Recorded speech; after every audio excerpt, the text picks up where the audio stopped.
There is an end game. It has been working towards it for a long time. This has not been going on for 5 years or 50 years. This goes back thousands of years. And the key to increasing human control has been increasing human centralization of power.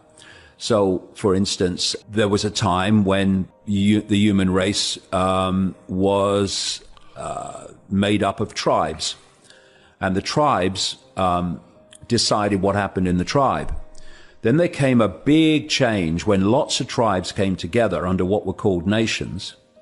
And then a few people at the center of the nation were now dictating to all the former tribes that made up that nation.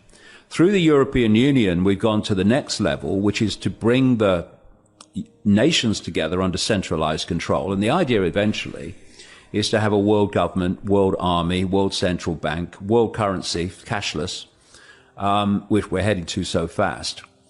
And underpinning that structure of centralized global control is complete control of human perception, and it's happening in front of our eyes. Why would someone want that? Well, I mean, why does Stalin want to control Russia with a rod of iron? Because they're frickin' mad. They're psychopaths, and there's a thing called the hair test. It's a list of traits, and if you have enough of them, you're a psychopath officially. And the top trait of a psychopath is lack of empathy, the inability to put themselves in the feelings and the situation they're making other people suffer. And when you remove empathy, all limits go. Right. We're back to 9/11. Only people with no empathy could possibly do that, knowing the consequences for those people, that could start the Second World Wars. So lack of empathy. But where this is sadly, those people are also very good at what they do. They're very good. Yeah. They're very sick, but intellectually they're very clever. Right. And they study, and this is what AI is doing. You know, they talk about surveillance and all this technological surveillance, all this AI stuff. Well, it's not just surveillance. All the things that the human race posts on the internet, posts on social media, all that is being fed into AI, which is becoming enormously skilled at understanding the human psyche, therefore able to manipulate the human psyche to control what? We're back to it, control perception. But the end game, in terms of complete control of human perception, is to connect the human brain to artificial intelligence. And this is something I've been warning about now for so frickin' long. And the Silicon Valley crazies are now openly talking about it. There's a guy at Google, it's called a futurist, called Ray Kurzweil. And there are others like him as well. And they're actually giving the year 2030 for we're in 2019 as we speak, for connecting the human brain to artificial intelligence. And that at that point, and I'm now quoting or paraphrasing Kurzweil, once that connection's made, he said AI will do more and more and more of human thinking until human thinking as we currently know it will be basically negligible. Right. In other words, the human mind will become AI, and instead of manipulating human perception will become direct through AI. And this is how they've done it. There's a... Well, we're already kind of... Oh, we are. Can I ask... Using the phone for a start. Oh, yeah. Well, I just want to give you a sequence, because this will be very relevant to the people watching this. I talked about problem, reaction, solution. There's another technique that is the bedfellow, the stablemate of problem, reaction, solution. I call it the totalitarian tiptoe. And what you do is you start at A, and you know you're going to Z. But if you go in too big a leap to Z, the change is such that people go, what's going on? What's going on? What's happening? So you go as big a leap as you can, but not so big that people see the pattern. So the totalitarian tiptoe to control by AI went like this. Stage 1, get them addicted to technology that they hold. Your goal is to get in the body. So first of all, stage 1, you get them addicted to technology they hold. So we had this explosion of the smartphone era.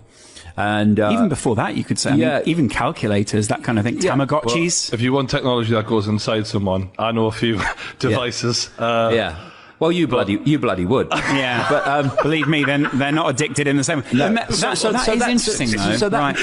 So that's stage one, and that's achieved. Right. Vast numbers of people are absolutely addicted to technology they hold. You go to stage two, they're holdables. Next stage, wearables. You're going in the body, so next stage you get on the body. This is your Apple Watch, your Bluetooth, and all these things. Endless gadgets. This is literally not an He's Apple got Watch. an Apple Watch. So, endless gadgets that you wear. Yeah. Ooh, and what they're doing is conditioning normality. They're making these things normal. And I'll tell you something about these office assistants in a minute about that too. And then these AI bloody Barbie dolls they're giving out for kids and stuff like that. So then you go to the next stage. Small soldiers. Which is inside the body, which is internal chipping, which I've been saying was the plan since about 1992. Elon Musk is sort of big into that, isn't he? Don't talk to me about him. Not a fan? No. I really want to hear what you think about Elon Musk the comes out and says that AI could be the end of the human race. On that he's right. And then he opens a frickin' company called Neuralink to connect the human brain to computers. Yeah. I mean, talk me through that. And sort of Overton window sense of the only way that they are going to connect everyone to AI, no matter where they are in the world, is by having every inch of the planet covered with Wi-Fi, the cloud. This is what Kurzweil says, that the human brain is going to be connected to the cloud. So the cloud has to be global. And they are putting thousands and thousands of satellites up in orbit. Musk, one of the major ones through his company SpaceX, to beam Wi-Fi at the planet so no one can escape from it. And are you of the belief that this 5G thing is something to worry about? Massively. 5G is ramping up this whole what they call smart grid. Do you notice how everything today is called smart? Mm-hmm. Everything called smart is part of a smart grid, and part of that smart grid is connecting AI to the human brain. So everything is connected by is controlled by AI, and whoever controls AI controls everything. And from one central point, when this grid is up and running and it's being put into place more and more every day all over the world, whoever controls that central point controls not only everything technologically, controls the human mind. And see how fast things move. I remember some books ago, not that long ago really, I was warning about the plan for something called the Internet of Things, where everything is connected to the Internet. Now, already billions of things are connected to the Internet. Everything's connected to AI and the Internet. The Internet, by the way, was made possible thanks to an organization called DARPA, which is the technological development arm of the Pentagon. And if I called DARPA evil, I would be fearful of evil suing me for defamation of character, to be honest. That's how bad it is, right? And so the idea is before you can make a physical connection to AI, and people accept this, you've got to make a psychological connection. And what they're doing, because it's all a psychological game, the few cannot control billions unless they control the psyche of the billions. It's a very, very important psychological manipulation technique. It's called preemptive programming. Okay, this is how it works. You are here, you want to go there. That society is so dramatically different to this one, you're gonna face a response against it. You want to do what? So what you do is you fill the movies and the programs with storylines and scenes and portrayals of that world.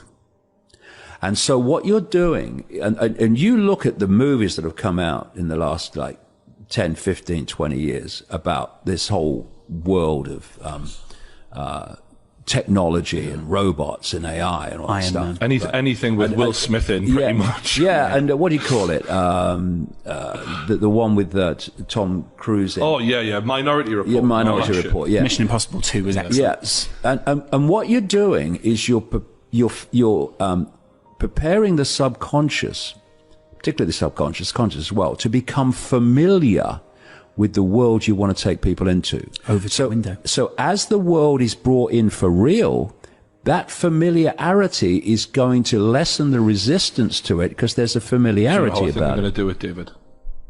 If they make it easier to get laid for men, that is the Tinder via, like, you know, microchip. That's it. Do you know the worry is, David? You're laughing. He's totally serious. No, I'm telling you now, if there's one way you'll get men to go along with this, is if you make it easier to get women. Guaranteed. And I shouldn't be saying this because I'm giving them ideas. Yeah. But I've said it now. To be fair, Brian, to be fair, if you've had the idea, I think they've had the idea. Can I just ask very quickly, just to finish this point? Yeah. You've got to get people familiar with AI and interacting with it as if it's human. Part of life, isn't it? As if it's human. And that's what the office assistants are for. Some people have one in every bloody room I've come across. Yeah. They're interacting with them as if the AI... Is that like Alexa and stuff? Yeah, all that stuff. Yeah. As if the AI voice is human, and then you've got the Barbie dolls and these other Remember toys. Rocky? He had the little thing that swept the floor up for him. Sylvester Stallone in Rocky. Yeah.